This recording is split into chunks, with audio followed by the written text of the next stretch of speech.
All right, let's talk IELTS writing. Today, we're going to completely take the mystery out of the Task 1 pie chart.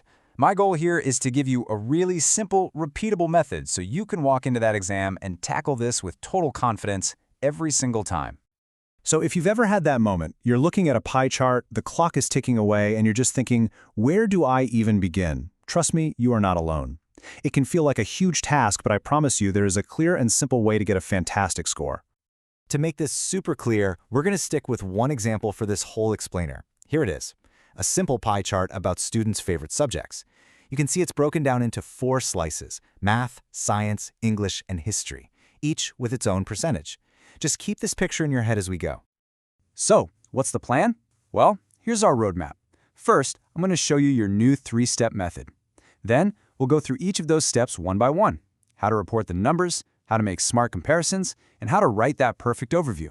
And then at the end, we'll put it all together into a beautiful model answer. Okay, before we get into the nitty-gritty, let's shift our perspective. I think the biggest mistake people make is they see this as one giant writing challenge, and they just start throwing words on the page. We're not going to do that. Instead, we're going to treat it like a simple 3-part process. Think of this as your blueprint for success. All right, so here it is, the whole method boiled down to 3 super simple parts. First, you just report the key percentages you see on the chart. Second, you make some smart comparisons between those numbers. And third, you write a quick overview that sums up the main point. That's it. Let's break each one down. Let's kick things off with step 1, the percentages. This is your foundation. Before you can analyze anything, you have to correctly pull out the key data points. This step is all about just clear observation, not deep thinking. It's how you avoid making any silly mistakes right at the start. So, this is basically our raw material, right? Your first job is simply to identify these main figures. We've got math at a huge 50%, science at 25%, English with 15%, and history bringing up the rear at 10%. Right now, you're not analyzing, you're just stating the facts, plain and simple. But of course, you're not just going to make a list, are you? No way. You've got to weave this into a nice, flowing sentence. So, for example, you could write something like this.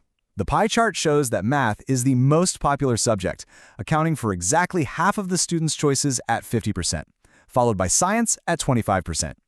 See how that just flows naturally and sets up a clear ranking? Okay, once you've got the basic numbers down, it's time for step 2, smart comparisons. This is where the magic really happens.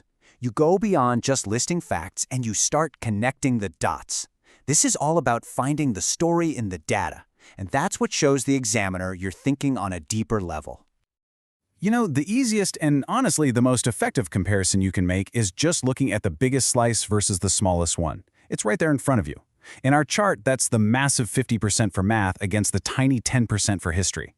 Highlighting this huge difference is often the core of your entire description.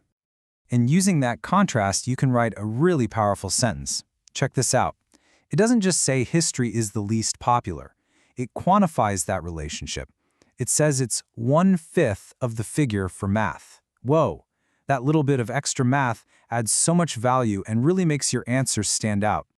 And that brings us to the final piece of the puzzle. Step 3, the perfect overview. Now listen up, because this might just be the single most important sentence in your entire answer. It's where you take a step back, you zoom out, and you describe the main takeaway from the chart before you get into any of the details. So what exactly is an overview?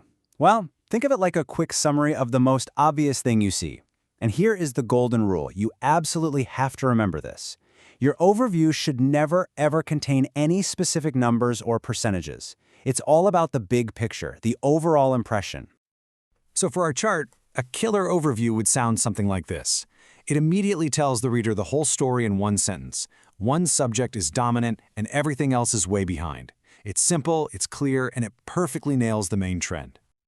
All right, we've got all our ingredients, we have our overview, we have our key numbers, and we have that smart comparison. Now for the really satisfying part, putting it all together to create your complete, high-scoring model answer. So how does it all fit? Well, it's all about a logical flow. You kick things off with that big picture overview statement. Then you can present the highest percentage, that's math at 50%, and immediately contrast it with the lowest, which was history at 10%. When you combine the overview, the key data, and that smart comparison, in this order, you get a perfectly structured paragraph that's just so easy to read. And just like that, you've got it. A simple 3-step blueprint that turns what feels like a confusing mess into a really straightforward process. Now that you have the method, really the only question left is, are you ready to master any chart that comes your way?